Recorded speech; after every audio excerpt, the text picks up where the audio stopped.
try to make this leadership talk as practical as possible. So just give me a second here.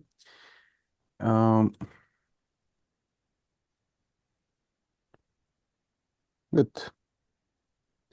Maria, can you just confirm that you can see my screen now? Yes. Good. Okay, so today we'll be talking a little bit about civic engagement and leadership. Now, my hope is that with the talk today, some of you might be a little bit more knowledgeable about some of the terms that we're about to discuss. Some of you might get motivated, and for those of you who are already on the path of civic engagement and you're actively doing something in your own countries to improve your community, maybe it will give you some insights on how to proceed from now on. So my goal was to have a little bit of everything for different groups of people because you're very different in your academic standing and in your different extracurricular activities. Just a few words about myself. As Maria said, I did graduate from AUBG. It was now 7 years ago, so back in 2019. I did a political science degree and also a psychology and a philosophy degree as a self-design major. Then I did my Master of Arts in Sofia University, and this year I defended my PhD on the topic of normative ethics.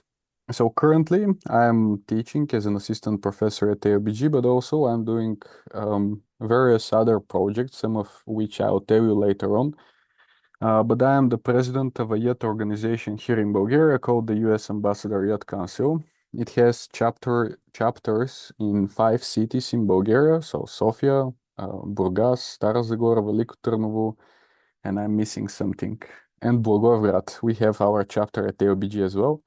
Around 100 people in this organization, and those are people who are actively doing something to help the community, to help the people around them, which is the foundation of civic engagement, right? When you hear the terms civic engagement, one of the first things that must have to come to your mind is promote the common good, do something that is helpful for the ones around you and is promoting the general happiness, right, of the community that you're living in. Also, I'm serving in the board of another organization, and in the meantime, as a third job, we can say I've been involved in various business projects for the last 7 years, mainly in the fintech sector. But mostly today we'll be talking about this aspect here, being active citizens in a democratic society, right? So the agenda I've planned to have for today is the following.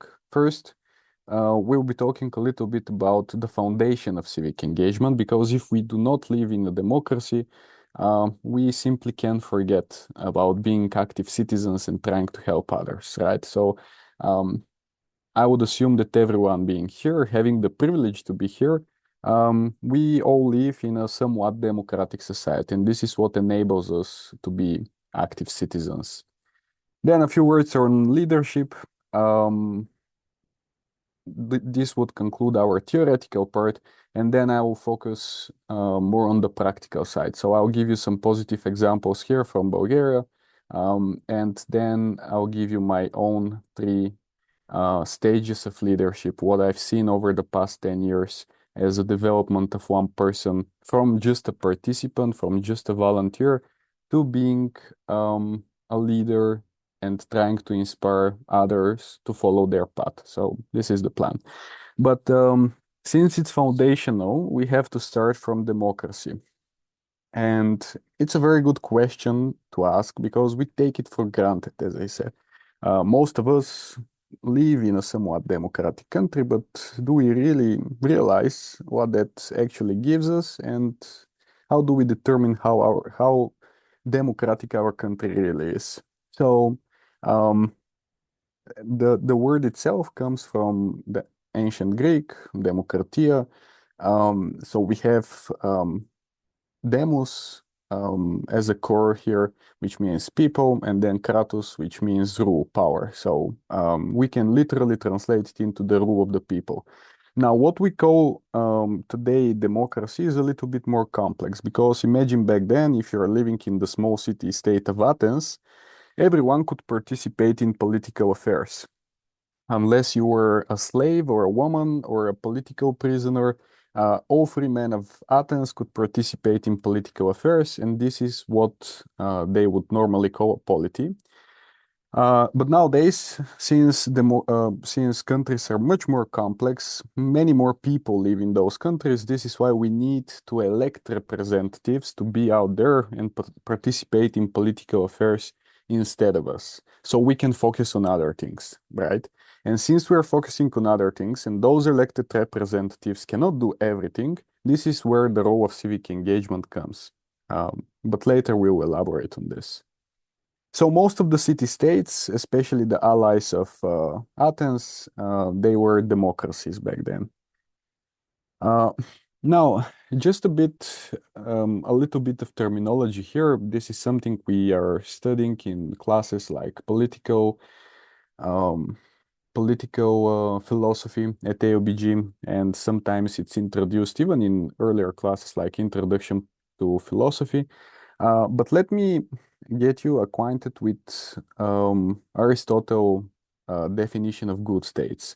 So he says that we have good political systems and bad political systems. And the criteria he uses are the number of rulers and in which interest do those rulers rule.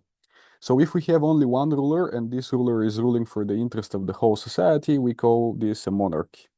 If we have only a few rulers, so a small circle of people who are there because of their bloodline or because of their merit, so maybe they're the more educated class, but it's a small circle, it's not everyone. This is what we call aristocracy. Those people in a good political system are ruling for the interest of everyone. And when we have the rule of the many, so it is a large proportion of the society which is ruling. In the case of democracy, we elect our representatives, and they rule for the interest of everyone. We would call this a democracy. Now, we also have bad political systems, and those for Aristotle are tyranny. Here we have one ruler, but he's only concerned about their own self-interest. So they do not care about the community and the people who are being governed. Then we have a small circle of people, but those people only care about the interest of this small circle of people and their allies. And this is called oligarchy. And we also have tyranny of the majority, which is when a large enough majority of a country oppresses a minority without paying much respect to human rights. So let's imagine we have a predominantly white society. The government is elected in a democratic fashion, but yet again, they pass laws which would oppress, let's say, the black majority in the country. In this case, for Aristotle, we would have tyranny of the majority. So he says all of those are good political systems because they do take care of everyone, not only serving the interest of those in power, but the best of all political system is this one, polity or contemporary democracy. And now, a few more works on democracy that I can recommend to those of you who are interested. One of them comes from Benjamin Constant. It's called The Liberty of the Ancients Compared with that of the Moderns. And the main idea here is to oppose ancient liberty with modern liberty. So in ancient times, everyone could participate in political affairs. It was exercised collectively and directly. And in the modern sense, what we fight for, what our main concern is how to maximize individual freedom. So if you're interested, I highly recommend this piece. And one more piece that I would like to recommend here is by Isaiah Berlin, who depicts two types of liberty: negative liberty or negative freedom. This is the freedom from intrusions. So the government and other individuals in your country cannot interfere in your personal life. and this is called negative liberty. And positive liberty is the political freedom, the liberty to participate in political affairs, the liberty to shape the agenda of what is going to be discussed politically. So this is what Isaiah Berlin would call positive liberty. So again, an essay that I would recommend, the two concepts of liberty. But now what I want to focus on um, is again a few words to oppose the ancient democracy with the modern democracy, and then see what criteria we can use to evaluate our own societies and our own countries, and see if we are living in a proper democracy. So in ancient times, as I said, it is the political community, the demos, the people, who are participating in political affairs. It's a direct collective rule of the demos. So you can see on this image, every free man of Athens could go out there and cast their vote and express their opinion about political matters. But in many cases, this was at the cost of absence of individual liberties. So good luck to you if you do not want to believe in the gods of Athens, right? For instance, those of you who have studied philosophy, they know that one of the things that Socrates was convicted of was not believing in the gods of Athens. And then he had to basically be sentenced to death. So it came at a balance, right? You had much positive liberty to participate in political affairs, but your individual liberties were very limited. Now, today, the demos, those who rule, should be as large as possible portion of the population. But since this is impossible, we have to elect representatives. And from here comes the term representative democracy, right?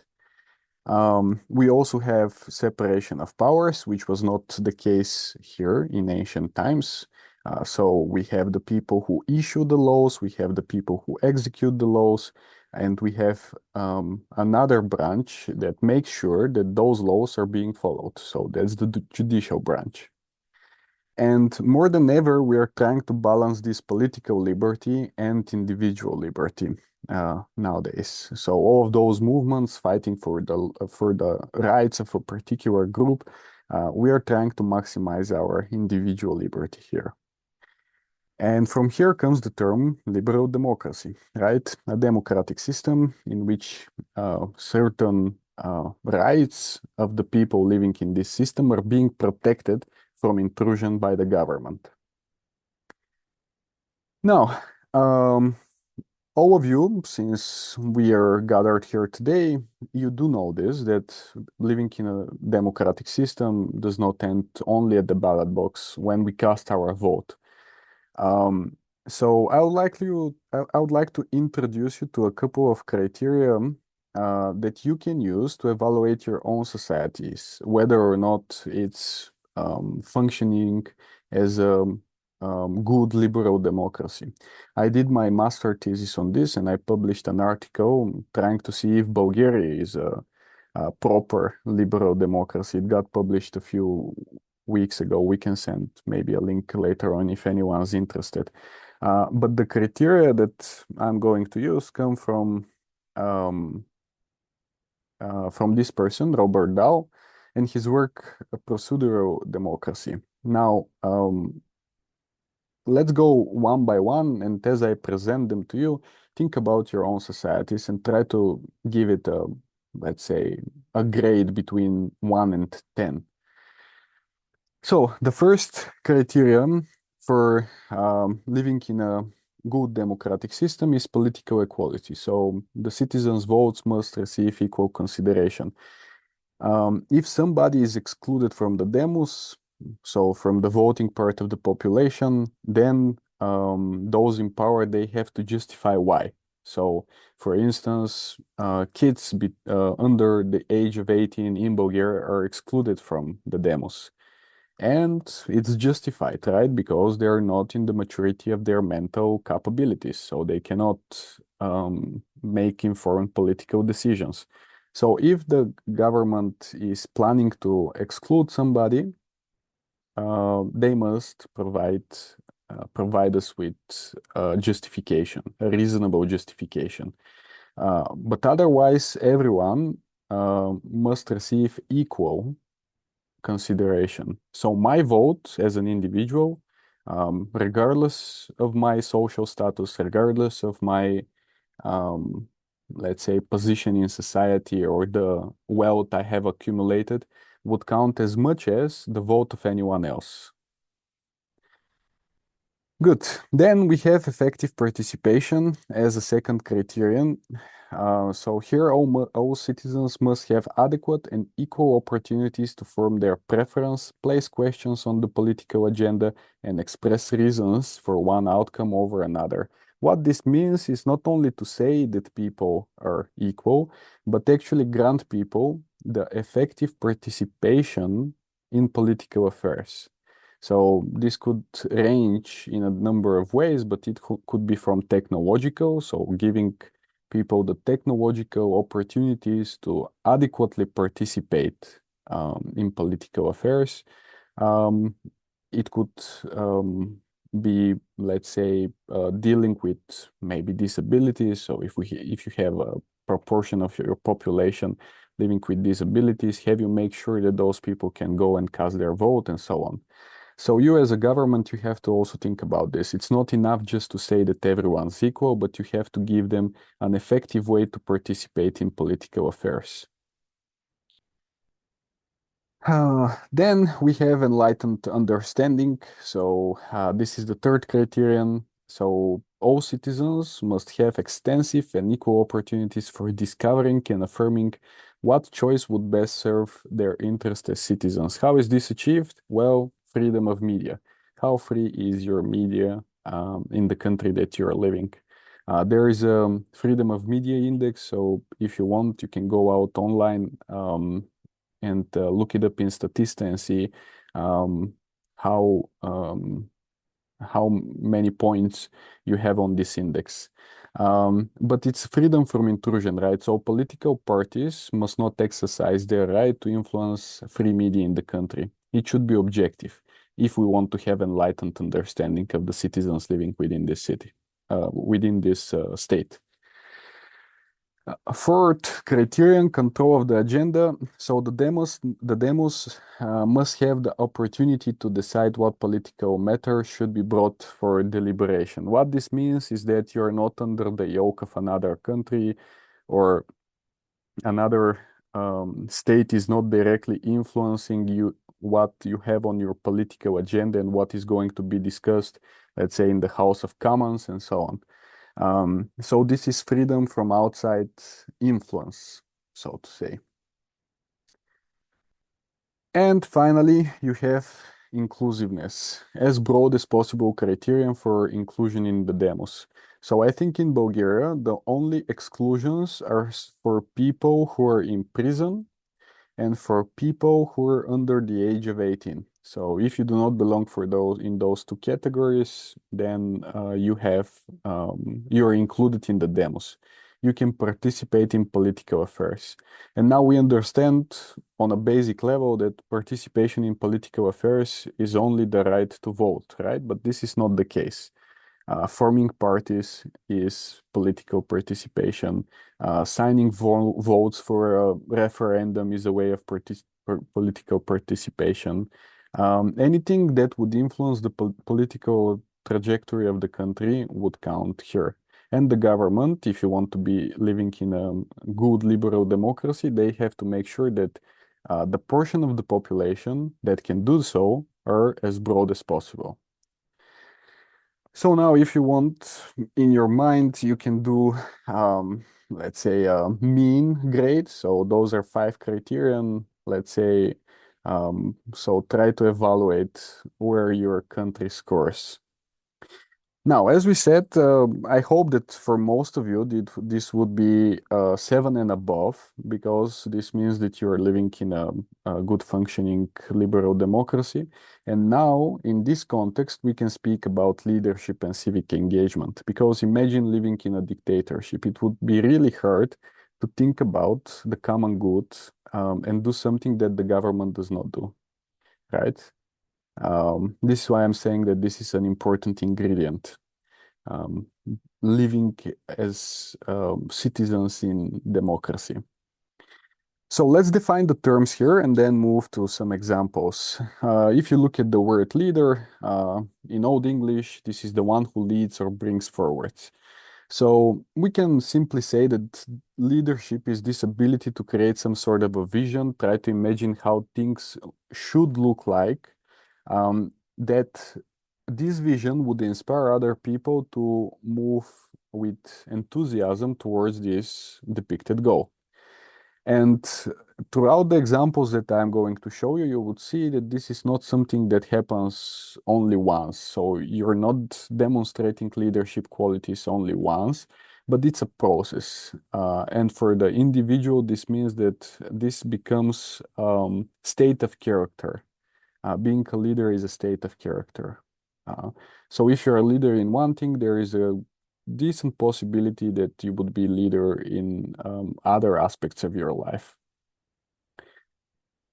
Now, what um, I believe happens in a democratic context when we speak about leadership.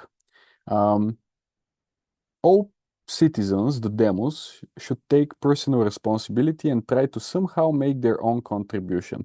And since we are all different, we all have different interests and we all specialize at different things. So maybe I specialize at education. This is why I really specialize at education. So this is why my contribution to the common good in Bulgaria is, let's say, doing educational programs for high school students, trying to bring subjects which are not studied at school to the curriculum at those programs, and so on. And now imagine a society in which everyone takes what they're good at and try through that to make everyone's life a little bit better. What sort of a country that would be? It would be a wonderful country, right? Think about this. And the beautiful thing here, as you would see with my examples, is you do something useful for somebody else because this is what you're good at and this is what you specialize in. But this somebody else is doing something that they specialize in and they're making your life a little bit better. So that's the beauty of civic engagement. You don't have to be an expert in all fields, but rather you have to give your own contribution. And if this machinery is working correctly, then you would be benefiting from other people who are also giving their own contribution um, to society. Now, let me give you a few examples of what I mean. To those of you who watch basketball, those are Bulgarian examples, by the way. This is why I'll be explaining them. So if there are any basketball fans here in Bulgaria, you might have heard about the National Amateur Basketball League. And let me tell you a few words. So this is a sport in Bulgaria which is not really well funded by the government. So now 12 years ago, let me show you this person. So this person 12 years ago decided that since it's not a well-funded sport, many of the people who would otherwise become professional basketball players, they would seek other career paths. So many of them would go out and be educated and become engineers, doctors. Why? Because you cannot earn your money with basketball in Bulgaria. But those people still love basketball. This person name is Martin Mekhanjiev. So what he decided to do is to form a basketball league. It's on an amateur level, but at the same time, give people the opportunity to participate in their favorite sport, even if they pursue other career paths. So initially, they started with 10 teams, um, actually 8 teams. Now, currently, there are more than 1,000 players in this basketball league, and all of those people are completely amateurs. Um, I'm also playing in this basketball league, by the way. This is why you saw this picture. We even won one of the divisions last season. So again, a person whose hobby was basketball decided to give his own. contribution to the Bulgarian landscape without waiting for the government to give more money to the sport, right? And made something which is impacting the life of more than 1,000 people in Bulgaria. And also he's making a living out of it, which is also beautiful. Now, maybe the Bulgarians would know this person, but for the other people here, I'm giving you an example. This is Darin Madjarov. He's the founder of the biggest educational platform for high school students here, which is called UCSE. So again, more than 10 years ago, he was really concerned about how people, students, I mean high school students, are preparing for their examinations and for their subjects at school. And the way that they usually do is through videos, right? I mean, you're Gen Zs, all of you are I mean, I'm also Gen Z, but I'm an early Gen Z. But you're aware that you sometimes prepare for some subjects watching videos. And he helped his sister by recording a video. I think it was on a math lesson, and his sister shared this video with a couple of other friends, and they said, "Oh, this is amazing. Your video helped me a lot." And he said, "Okay, we obviously have a problem in the educational system, and I maybe have a solution." So he started recording videos on various subjects and uploading them in a website. Then initially it was free, then he started charging a subscription for it. And now we have the biggest, as I said, educational platform for high school students in Bulgaria, and used by schools as an official partner, by the way. So this is not something which is outside of the official curriculum. They make their lessons in accordance with the curriculum, and he solved a huge problem. He solved a huge problem there. Now, if you know, if you're from Romania, Spain, or Italy, they started doing the same thing under another brand called EduBoom. So again, an interesting case. You don't wait for the government to change anything in the educational system, which could take, as you know, probably ages, but you take it into your own hands and you make a living out of it. Another example here, again, the Bulgarians might know this person, but this is Svetlin Nakov. He is the founder of Software University. So this is this is a platform initially designed because back, let's say, 10 years ago or whatever, we had a lot of opportunities for people to become programmers. And Svetlin Nakov was noticing that there is something missing in the preparation of computer scientists in Bulgaria. And what he did is bridging the companies who are trying to hire new talent and the students who want to become programmers. So he started, I mean, those companies started making lectures in software universities, and the software university and the best students, they got internship positions, and then they started working for the companies. So again, he saw a niche, and without waiting for somebody else to solve it, he made a huge business. So this is, in those two cases, we have cases of social entrepreneurship started, at least initially. Now they're huge businesses. Even Software University now has a high school and a couple of other interesting things.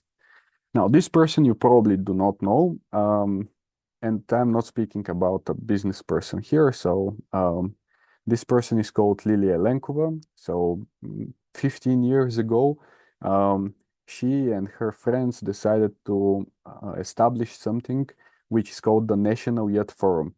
It's an umbrella organization in Bulgaria, and all youth organization, not all, but many of the youth organizations are members of this organization.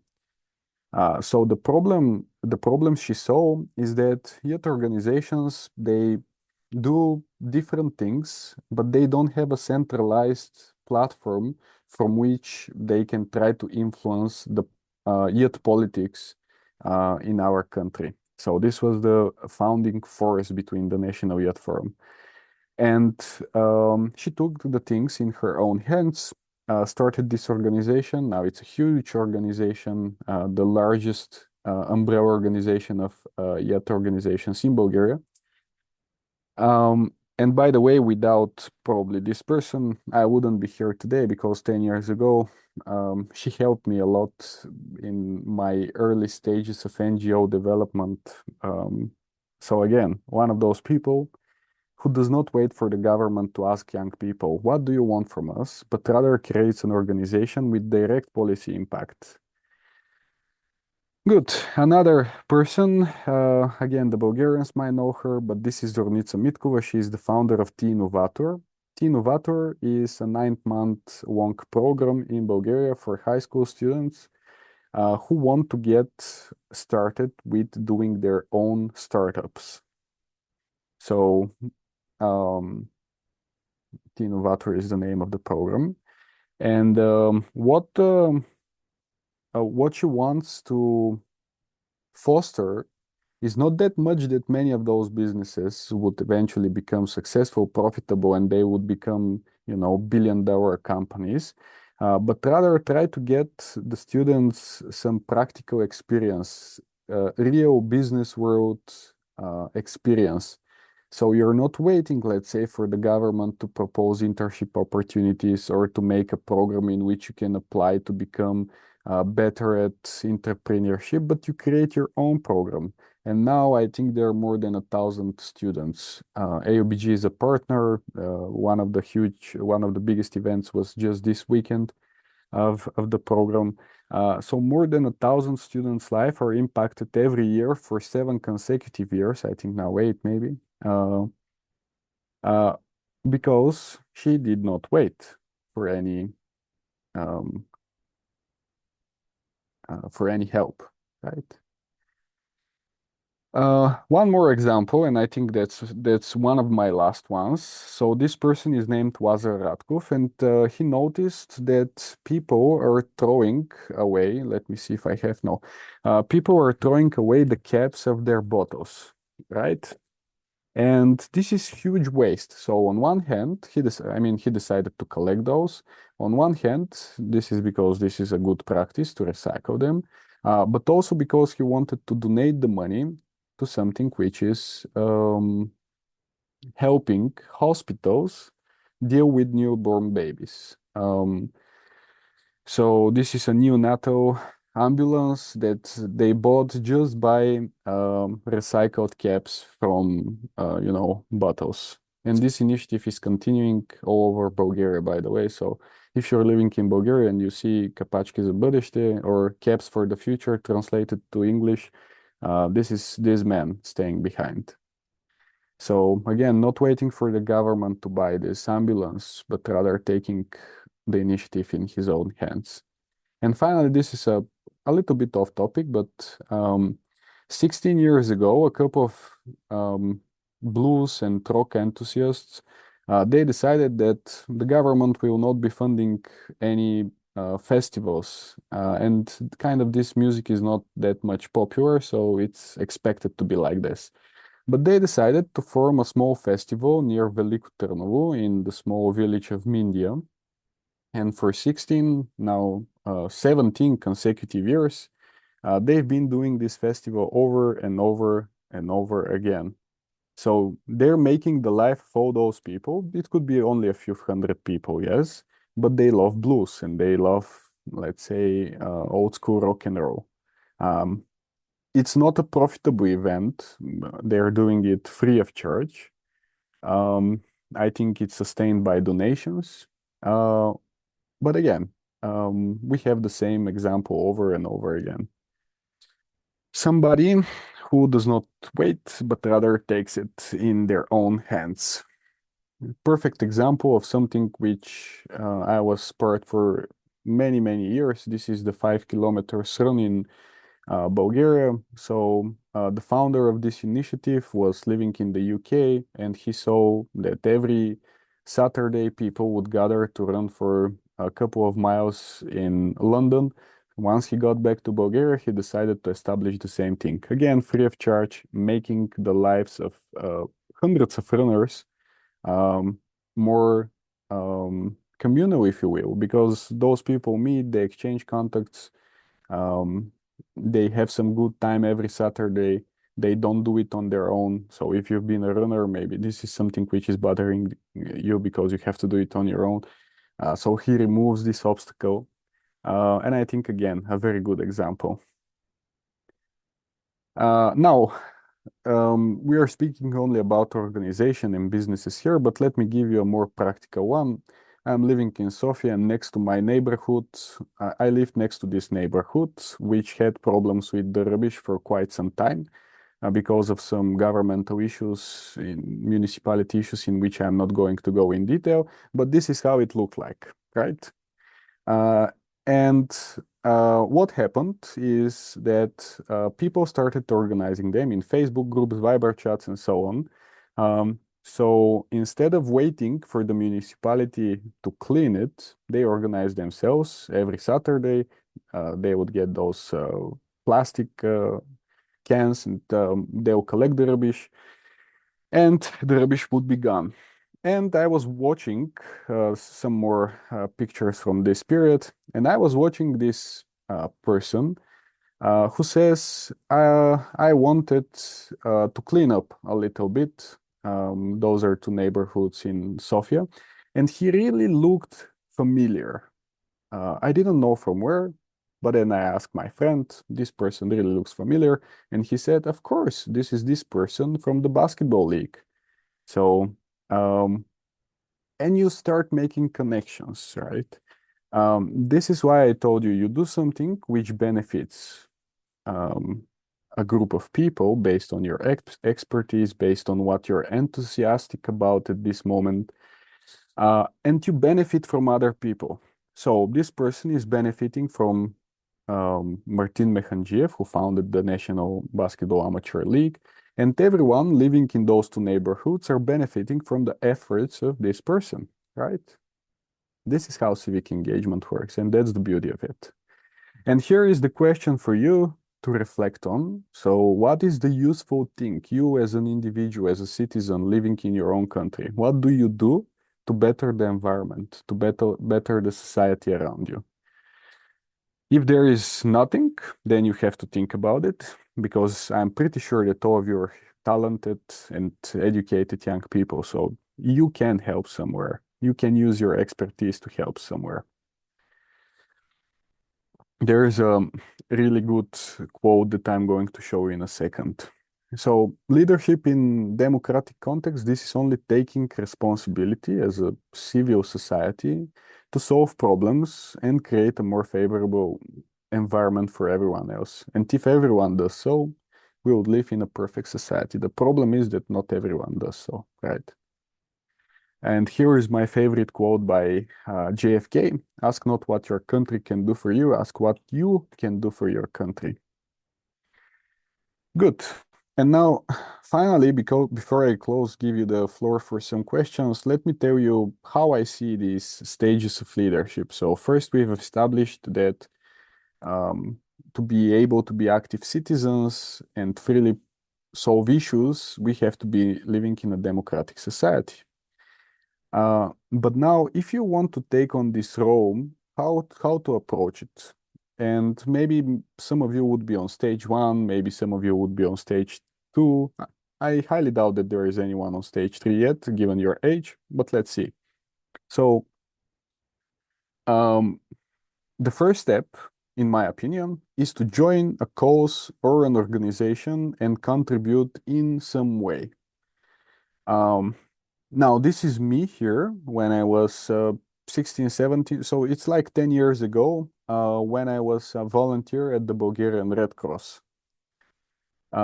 Initially, you have to join something just to experiment to see how it's like, just to switch your mindset from being a passive citizen to being a proactive citizen. Because once you join an organization, then you would be part of their causes, their initiatives, their campaigns, and your focus would be, okay, we're finding solutions for some obvious problems that we have in society, right?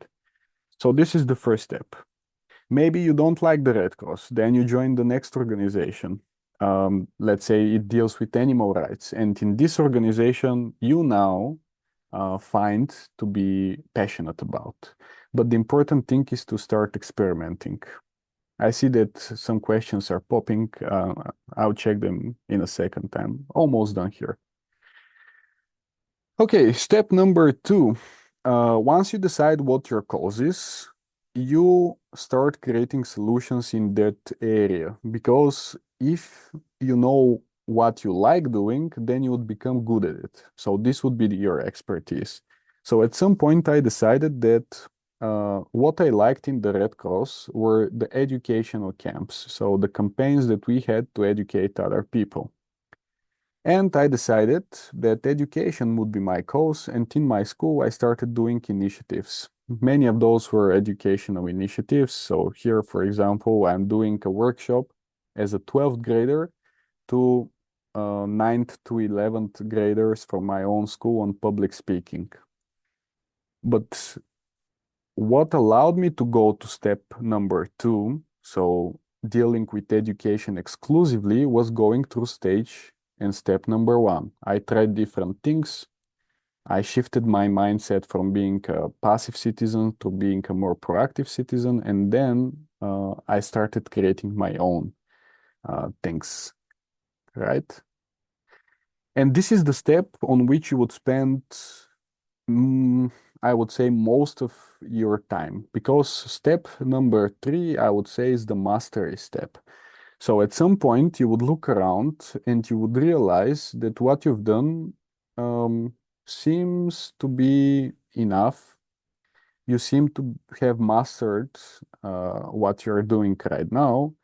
And now you have an important task. You have to educate and inspire other people to do the same. So you have to be this person who's introducing such people to your cause, to your organization, who are on step number one. So I would call step number three, pass it on and inspire the next generation of leaders. So a picture you see here are just only a fraction of our alumni from the educational programs in Bulgaria that we are doing. Um, Probably around 70 people here. We have more than 6,000 alumni from the programs. And my goal now as the chairman of the board of the organization is not that much to do educational activities, but rather work with the people who are going to do the educational activities in the next 10 years, let's say. Try to educate them, try to inspire change, try to show them the mistakes I've made throughout the way, and then um, hopefully they don't make the same mistakes, right? But this is only step number three. You cannot go to step number three without going through stages one and two. Good. And now I would like to end with this quote and give you the floor for some questions. Democracy is the worst form of government except for all others, by Churchill. And yes, please do cherish the democratic system we're all living. Don't take it for granted. And since we're all living in such systems, take advantage of it, make the life of somebody else around you better. And you would see that sooner or later you would realize that many other people, just like you, are making your own life much better. And it's not the government, it's the citizens of this country who are doing so. Good. Let me see some questions. I said it's about 45 minutes. So, first of all, any questions? Um, you speaking, and then I'll go to the group chat. Yes, I see Cecilia raising her hand, or no?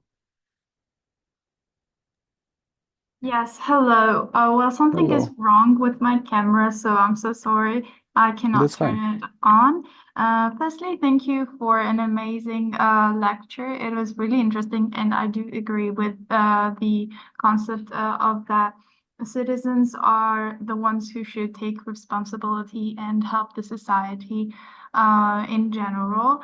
And my very short question for now is that you've mentioned the 9-month program for startups before, and I'm curious if it is only for Bulgarian students or is it an international program?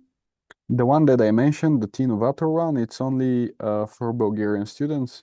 But since you're a prospective student at AUBG, we have something similar, but for students at university. It's called the Elevate Accelerator. So student startups at AUBG, they can apply, they can get funding up to $10,000 to experiment with their idea for a period of 9 months. So it's something similar, but in our university context. But the one that I mentioned, it's called T-Novator, and it's only for Bulgarian students. It is nice that students at AUBG can participate in such activities. And if you could share this program that is available for AUBG students. Yeah, it's And called. You can simply type in Elevate Accelerator at Google, and you would see the homepage of the initiative and see what it gives you as opportunities. thank Any you. other questions?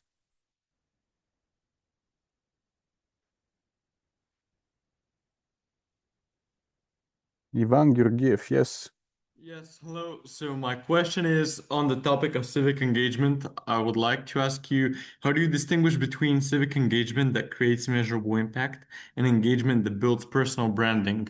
Where do you draw the line, and how do you notice which type of engagement builds a brand and which one causes actual impact in society? Okay, to be honest, okay, let me first answer the question in such a way. Sometimes the personal brand is just a result of your active participation, and sometimes even wealth is the result. In the cases of Software University and UCC, those are million dollar or euro businesses, right? And of course, the people who stand behind those businesses, they're recognizable entrepreneurs in Bulgaria. Um, how do you know if it creates measurable impacts? I I'm not really concerned about this because I think our mindset should be, am I doing something that's doing a measurable impact? And if the answer is yes, then everyone else should be free to do whatever they want. I mean, we're more or less free individuals in our society. So if there are people who wants just to build a personal brand around, let's say donations, it's entirely up to them. I think this is part of the personal responsibility, not paying much attention to the people who do it for some self-interested reasons, but rather do your own thing, focus on your own business, focus on your own solution. Um, it's just the way that I'm wired. Haven't given much thought about this, to be honest. Yeah, thank you for answering. And I would also like to ask you if that's okay. I hope I'm not Yeah, taking up too much time with my yeah, question. yeah. Go ahead. But for people like us who would like to contribute to AUBG society, how could we influence the civic engagement of others, and how could we participate more actively in AUBG if accepted? Okay. I'm going to give you my ex-student answer here. So there are plenty of clubs at the university, and depending on your interest, you can join a club, right? If you want to be more on the political side, there is a special club called uh, the student government. So they're kind of dealing with what the budget of the clubs would be. They're proposing some corrections to faculty and staff members all the time. There are a couple of clubs that directly deal with charity and volunteering. One of them is our chapter, the US Ambassadorship chapter at AUBG. The other one is, oh, what was the name? Anyway, there are two clubs that directly deal with working with other people. Better Community Club is what I was trying to say. So depending on your interest, I mean, you can find how to contribute either to the student life or to the outside community by joining a club. So the process is facilitated to a great extent, and you can practice step number one there. Experiment maybe with the different clubs for a couple of years, try to see what's your thing, and then focus on it later on. Great. And you believe that through the clubs we'll be able to integrate our experience from the last few years into AUBG society to leave a lasting impact, right? Oh yeah, absolutely. I mean, the clubs they do really professional things. For instance, start the startup conference gathers more than 350 maybe people. We have a Broadway club which directly works with the Broadway license to create a musical. So everything is on a very professional level. So no matter what previous experience you have, it would be very useful. I mean, when I joined AUBG, I had my own experience from high school, and it was really neat. Um, it was really useful in the first few years to have something done prior to AUBG. Yeah, Yep, that's all from me. Thank you. good. Anyone else? Asen Kostov, yes. Hello, first I want to tell you thank you for the amazing lecture. And my question is currently, what are the types of startups that could be most beneficial for a certain society? Oh, that's a $1 million question. Believe me, if I had this answer, maybe I would be engaged in doing a startup at the moment. I've been speaking with a friend who works in a venture capital firm, and what he sees are a lot of startups around AI, as you can imagine. And the venture capitalists, they're a little bit fed up with AI startups now. So um, unless it's something brilliant, then maybe this is not a niche because it's overcrowded and overpopulated at the moment.